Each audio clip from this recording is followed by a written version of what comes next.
My video for today is cooking. So, ayan, magluluto kami ngayon ng chicken stew. So, ipapakita namin kung paano lutuin. Ito ang mga sangkap niya. So, ito yung chicken. Ayan. Tapos, ito yung kamatis. Mayroong sibuyas, may sili, may luya, may bawang. Tapos, mamaya igagrind yun ang tomato. So, abangan natin paano ang procedure ng pagluto ng chicken stew. Lalagyan ng asin yung chicken para ma-marinate siya sa asin.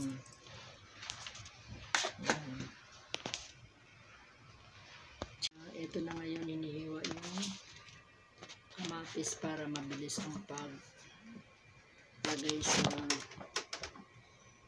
mabilis ang niya. Please connect everyone, guys. Marami.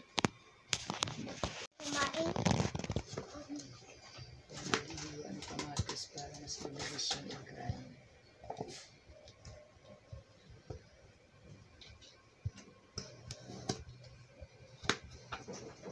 Yan, ano siya para pang sauce ng stew, chicken stew.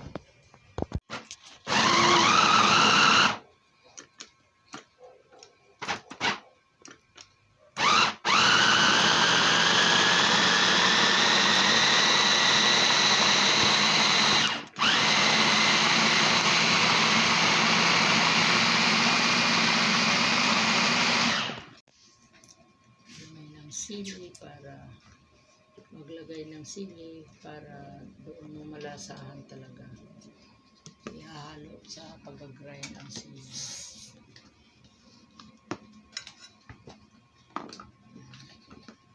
Yung talagang magalagit-lanit sa bibig ang sili.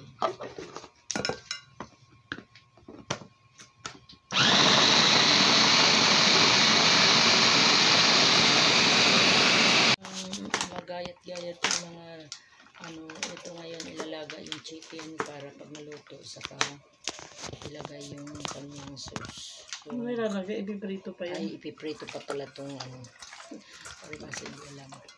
Ipiprito ang chicken pag after prito saka ilagay yung sauce. So, hindi na lang natin kuhanan ng paglalaga dahil mababa ng Dahil ubusan kami ng gaso, so dito muna siya pakuluan sa rice cooker. Dahil naubusan kami ng gasula. So, abangan natin pagkaluto. Giniling na tomato. Crisp tomato. So, ginawa na siya ng tomato. Nakamix na yung ang sili.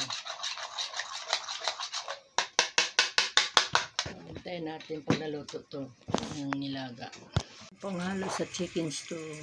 Chicken stew with labahita. Yan lang ba yung kaliit? Padami. Labahita ang ihalo sa chicken stew. African chicken stew. African chicken stew. Guys, ibubuhos na yung tomato sauce para mag-isa siya. Ito naman ngayon, tomato sauce.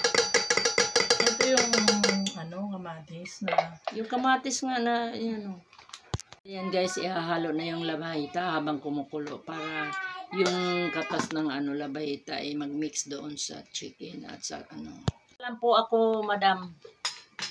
Ayan. Ayan na siya ngayon. Lalagyan na ngayon ng mga ricado. Para to sa guntingin mo naman kasi para mabilis. Ang haba na ng Ang haba na ng Ayan yung So, nilagay na yung curry powder. Ito pa meron pang isang idadagdag. Para ang bango. Sarap kaya. Magpapabango. Curry powder. Curry powder. Curry powder. Guys, tapos na nalaga yung chicken. Tanggalin yung chicken para prituhin naman siya. Kailangan tiyaga lang talaga magluto. Kung gusto mong kumain ng masarap na ulam, pagtatyagaan kung ano ang mga proseso para makuha mo yung lasa. Ma-enjoy mo para pagkain, lalo na yan ngayon, masarap yung anghang. So, yan, tapos na siya nilaga. Ang kasunod nito ay piprituhin na naman siya. Yung chicken. Tomato sauce, ito tomato paste para mas lalo siyang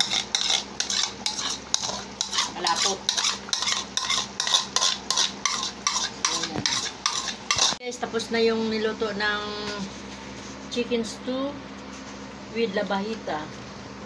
Ayan, tapos na guys, naluto na. So, kainan na. Walang kanin, mag-ano na lang kami, magtitinapay lang, lalagay yung chicken stew. So, parang ganito. Ayan. At lalagay yung sauce. Ayan. Maraming salamat sa inyong panonood. Sana nag-enjoy kayo sa aking video. At napulutan kayo paano magluto ng chicken stew, African chicken stew with labahita. So, ayan guys, maraming salamat. Please like and share my video. This is Beautician again. Nagsasabi, huwag pabayaan sarili para laging healthy. Ayan, kain na tayo. Dahil walang kanin, tinapay lang. Bye guys. Love you all guys.